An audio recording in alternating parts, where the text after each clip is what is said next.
Hello and welcome to this Shieldia guide where I will be discussing the Damn Vulnerable Web App file inclusion on low security from the blue and purple team perspectives. In this guide, we will cover how we can detect the activity that we undertook in the red team section for both the local and remote file inclusion. There are some prerequisites again. If you want to follow along at home, bring up the lab from the blue team prerequisites guide there. How can we detect the activity? Well, there are simple and a bit more complex ways. We could just look for badness in the URL because everything would be logged within the Apache access logs. So looking for file traversal attempts within that logging source. However, there are some complications with this. There is no, if this system was exposed to the internet, you would get thousands of these probably every day if you're not filtering them out with a WAF. So that's not really viable. And how do we know whether or not these attempts succeeded? Like demonstrated previously, here there is a whole host of requests we made, 117 odd, but only a small subset of them actually worked. This handful of, let's say, how many? We can do AVI, ASDF, insert, exit, quit, word count for ASDF, 20. So those 20 attempts were the only ones that succeeded. So about 20% of the attempts that we did worked. How can we as defenders identify whether or not these attempts succeeded or failed? This is a bit of a contrived example, but in Elastic, because we are recording the response body bytes, we can see, this request is significantly larger than the other requests. So therefore, it most likely succeeded because it contained the contents of etc password, hence increasing its file size, where the other ones don't contain that, therefore won't be as large. So there's one method we could use to be able to identify requests that may have succeeded. In this instance, because we do not have a WAF, there is no silver bullet. We are unable to tell the response body whether or not it worked or failed. We have a few Sigma rules for this. The first rule is based on one from the Sigma project. It looked for these type of characters in the URL. However, there are some caveats. Like we've demonstrated, we can do absolute paths. We don't have to do relative paths. How would that impact the detection? Something to think about. We then apply this rule as a correlation rule, so we are not spammed by a million alerts every second. Instead, over a 5-minute window, greater than equal to one of these requests, then create the alert so that you can bucket them in nice little chunks. To explain what I've just said, this is the selection. Again, has some caveats. The correlation section will then use that base rule and group it by the source and destination by the URI or URL over, if it's greater than or equal to 1 over that 5-minute window. We could see an example alert here. I could log into the Elastic. I could log into the lab and have a look for all of the requests that I've made for the red team perspective. We can see insecurity alerts. There we go. Quite a few. We're not going to worry about that. But path traversal exploitation attempts. So we can see that those are successfully firing. We could just look at those, the little plus arrow, and then we can see, okay, 4 alerts for that in this time window. Great. Moving on, there's another sigma rule that looks for, I'm not including the whole rule, but you can look at it at your leisure. Here, the detection within the Apache 2 error log, I'm looking for failed opening. So that gives us an idea as, oh, Apache is saying that someone is attempting these on files that don't exist. So it will get in the message failed opening of that particular file, which Apache then records. Similarly with the correlation stuff, we're going to group by host because this doesn't have really a source. It's just in the log file. We're going to group by host over a 5-minute time span greater than or equal to 1. Then you can see I'm going to then remove that filter. Do we have any errors? There we go. Web error correlation file inclusion. So we have some errors there. Some alerts for the errors. Here we are saying within, because they wouldn't be, as explained previously, what the Apache logs would look like, they wouldn't contain these normally. They wouldn't contain these values. So we can then also look if there are attempts within the URI query part of the log. I'm not referring to the referrer header or the referrer section in the Apache logs. Instead, I'm referring to the query part of the parameter. There shouldn't really be HTTPS, IP addresses, or something that's going to come from a .com, .net, or .org, or .gov even. So there we can look in detail and say, okay, someone is attempting a remote file inclusion, because that's where you would host these files remotely, like I presented in the red team perspective where we hosted it on the Kali instance. Finally, we're doing a similar correlation for that. See here, those alerts do correctly fire. We can look in the live seam. Remote file inclusion, we've picked them up, great. And then finally we have the user agent, contains either script or the end script or alert. So then that gives us an indication as to whether or not they are attempting user agent based cross-site scripting. How then do we correctly identify which requests have worked and which haven't? This side channel explains how we could use ESQL and then some normalization across a few searches to identify whether or not these requests for local or remote file inclusion actually worked. We can run the tests live if we wanted to. Again, that's just to log in, get the PHP session ID. We want to run the fuzzfoster for the same secless word list that we ran in the red team perspective, just to generate some data, which this is a bit of a larger, is it a larger word list? I think it's the same size. There you go. We generated some data in the seam. We can confirm that by looking at the Discover tab, and then it will give us an indication to the number of logs over, let's say, the past 15 minutes. We will see an uptick. So those were all of the requests that have been made for all of the requests that have been made. We can then successfully see we are logging this activity. Now we want to be able to observe whether or not these things succeeded. Here is one of the searches that I am providing. Again, try SQL. This button might be somewhere else in 9.0. However, in the current version that Tartarus is using, it is there. We want to look for from logs, the metadata fields, we want to include them, where URL query like, so this is doing a bit of like a wildcard matching, password, Windows, so this is based on the rule. Then we want to eval by those specific parameters, so the time bucket for the last 5 minutes, stats, where the URL query, so we want to count the distinct attempts by the time, the source, and the destination, and where the value count is greater than or equal to 1.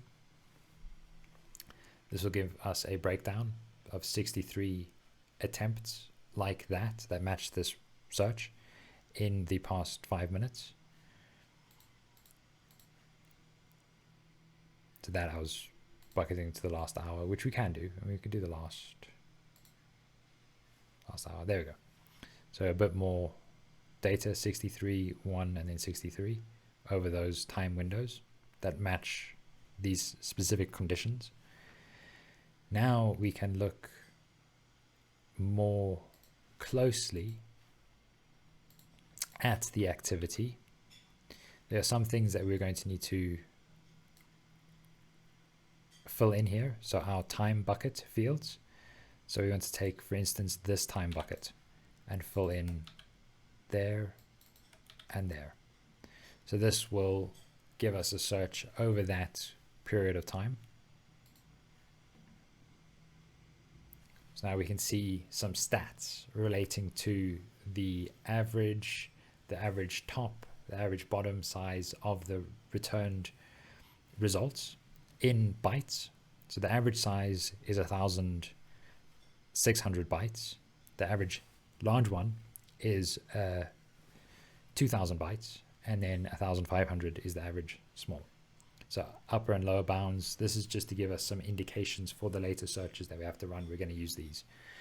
We're also changing the search to just be, so it's no longer as constrictive. It has to contain the relative path expressions, and then these are the sort of math operators that we're applying on the response body bytes. And then we're going to eval and sort. We can then use these values to fill in the next search. So we take this search, we'll note down the things that need to be put in place. So upper bound, we want to take our upper bound of that value and then input it there. We can run that search now. And then that gives us, okay, these are some of the requests that most likely succeeded based on their response size. You can see this one, log D message, because it's huge, is 16,000 bytes in the response size. So that's definitely succeeded. Proc, net, and TCP, the Apache conf, 4,000 bytes. I mean, easy password is only down here like 2,000 bytes. We could verify this. Let's take this and just have a look, see what that actually returns. Instead of file 3, we're going to, oh no, I'm going to have to log in again. And I made a mistake with the page, but don't worry. Admin, password, not now, please. We're going to set security. It's a good shout. Good. File inclusion. And then, because it contains page already, page like var D message. Boom, boom, boom, boom, boom, boom, boom. So that you wouldn't do this in real life against your own actual infrastructure. You wouldn't try and local file include yourselves. But this is one way we can verify, yes, based on the response body size, these requests are actually succeeding. One way to do it. Then you can go down the list and confirm with the other ones, but we're not going to do that. Here, there's the absolute path one. So we can also catch that, it's actually working on both relative and absolute paths. So that's one way we can use ESQL searches. There's no way that I've found to neatly package this all up in one search and then just go run with it. Instead, because it's the rolling averages and it's going to be unique to your environment, this is one way you could slowly do these searches over a period of a couple of attempts to be able to narrow down which local file inclusion attempts actually succeeded. Again, life would be much easier with WAF, medium posts coming, as in medium security. Now, let's say I don't have a SIEM. I don't have any visibility into this, right? Contraire monsieur. We can SSH, again, from the terminal you ran Vagrant up from, we can then view, no, I don't want to move it, I just want to click, please, click, CD, projects, Tartarus. Now we'll SSH into the damn vulnerable web app guest, clear the screen, and then run this search that will look for, it's a bit of a mess, but it's using regex.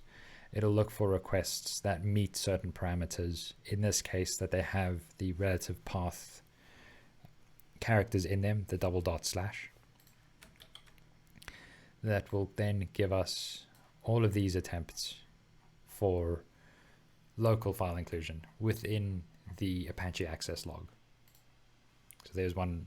Now you can do a similar thing with the remote attempts. Was there one with, I think there was one with this, so we can clear the screen. We can see in the query parameter, HTTP, that one, quite interesting. It's not as robust as doing these searches via Elastic, because we're not looking specifically at the query parameter. We're looking at the whole log, not just breaking it down into which page may or may not have been accessed. So resolve include, doesn't look like it's being included in this specific example. However, we can look for the IP address, and that should resolve. Oh, no IP addresses. Interesting. I mean, we did successfully do that. So that is quite interesting why it's not being logged. Timestamp wise, that does make sense. That would have been around when these requests would have happened. So I don't think it's been log rotated. However, let us investigate. Log Apache 2 access. Are there any others? So .1 maybe. Now we'll run this search with that file. No, nothing in .1 either. Okay. Interesting, because there is alerts for it. If we just slowly remote file inclusion, we only want to look at those, and then we want to have a look at what the requests were.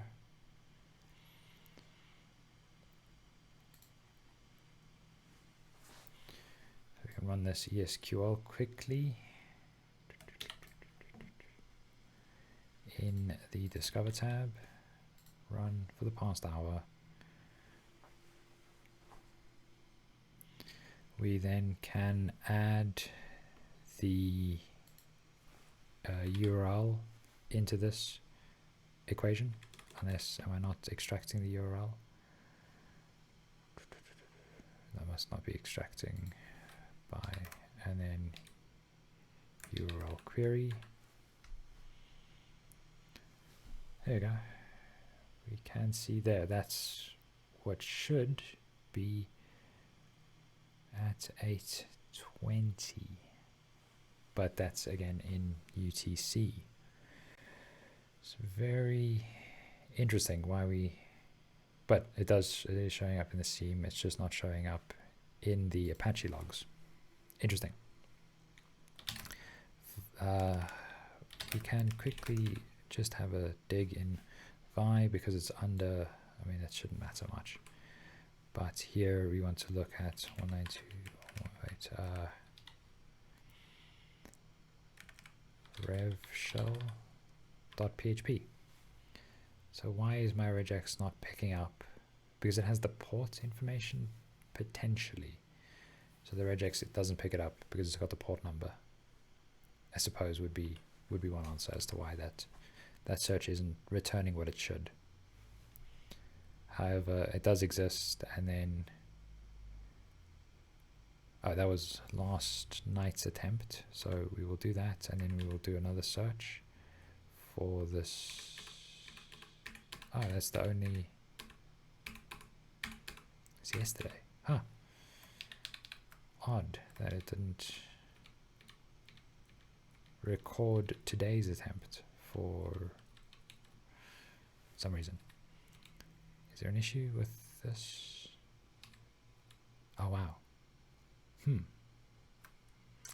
There have been some issues, so it just hasn't been logging today. Interesting. Just doing a, well, obviously you wouldn't do this in production, but a sudo system ctl restart apache 2 will restart the service, and then that will start logging again to the var file. Very interesting that it is in the seam, but it's not there locally, because that is those are today's logs. Very interesting. But so those are some of the searches that you can run if you're looking for this type of activity within the log files themselves. I believe I do have affordances to that, do I not? In these searches. I suppose that would be the issue, because it's not just a space. If we removed that, would that fix it? That may or may not fix it, but there would be issues. Yeah, okay. So just remove that, and then that will successfully find our IP addresses in there, in the quotes, because it's client provided, and so it's not picking that up, it's picking up that in there. So I'll update the blog post to not include the protocol, but instead just look for that. And there you go. We can see that it has successfully found those two attempts now. Then moving on to the purple team perspective, which I'll be back in a flash. And then finally, the purple team perspective for the file inclusion on low security for the NAM web app. We will be running a few different nuclei templates to test for this vulnerability. The first of which is the just local file inclusion template. It will, I mean, you can run it from anywhere, again, absolute paths. We can then view it if you wanted to. Metadata, don't need to worry about. We are doing a payloads section to test for these different payloads, whether or not they actually get the etc password file. And then there's another session payload, because with PHP applications, the session token is located in varlib PHP sessions, and then sesh underscore, and then whatever the token is. The logged in, the specific user will have access to that session token, because it's the hash, it's the session token as the name, which normally only the current logged in session would know about, because it's the cookie. You can't, unfortunately, in these older versions of PHP, it's not in temp with world readable permissions. It's instead, it's got specific file permissions as well that we can't list out that directory. We can only read our own session token. Using the flow parameters here, or the flow protocol, sorry, with two for loops, we're going to look through all the session payloads if we had multiple, but here we only have one, and then through all of the actual payloads, and that'll be the HTTP request number 3 and 4. 1 and 2 is again just to log in and set the security to whatever we need, and then finally 3, this looks for the session token, and then it'll read if the vulnerable web app, and then a pipe symbol is in there, because that's what the session tokens would look like. And then here it looks for if it contains root, because the etc password file will contain root. We can then see here within the terminal, that is the session token successfully exfiltrated. It prints some messages. There's no way that I found to actually inject some other characters to be able to escape within, or we can inject in these messages. We can't change our names. We can't set the security to be like a random value. and all those things have been locked down pretty tightly. So I have not, unfortunately, found a way to be able to utilize this as an avenue to do some further exploitation. Then we have that etc password, and that etc password successfully, the message body successfully contained the words root and then colon. So that is one of the nuclei templates that you can utilize. Then the other template is for remote. Is this for remote file include, or is this? Oh, no, this is the headless cross-site scripting user agent to test if that successfully works. Unfortunately, there are some challenges with this, which I will enumerate once we have run it. You'll then use the headless flag, which will be downloaded. So I'll be back once that has been successfully downloaded. So then we can run with the headless flag nuclei so that it will emulate a browser with JavaScript properly. This then is able to, using the user agent, properly test whether or not this has worked. There are some constraints. You can only really, because the way that we're editing the user agent, we are limited to what we can do with it. So I want that, please. Thank you. Here it's doing a one HTTP to log in and then get the authenticate the session token, and then one headless in the flow protocol. We have within this headless section, we're navigating, and then we set the custom user agent to be that. We can't unfortunately set that custom user agent to be an array of values. From what I've found, it can only be one user agent. So here it is doing alert 3+4, and then it is, once in the match condition, it waits for the reflected XSS query to be true, and then if the message box contains 7, 3+4, then we can extract that from the user agent field so that it can be displayed to the terminal. So that's how you could do this with nuclei. Now to do it with the Omega CLI, again, you will have to have the N file properly populated if you wanted to test these things. This will be the local file inclusion path traversal test. It will do what we've explained within the nuclei templates and then run the preview in the Elastic Seam to see whether or not the alerts have successfully generated, which they should. There we go. And then we can do something similar with the remote file inclusion. Just explaining the rule or the test. I'm going to clear that. I'm going to then a Python to make sure it's valid. And then in this instance, because it's more of a simulated, it doesn't print any information from nuclei.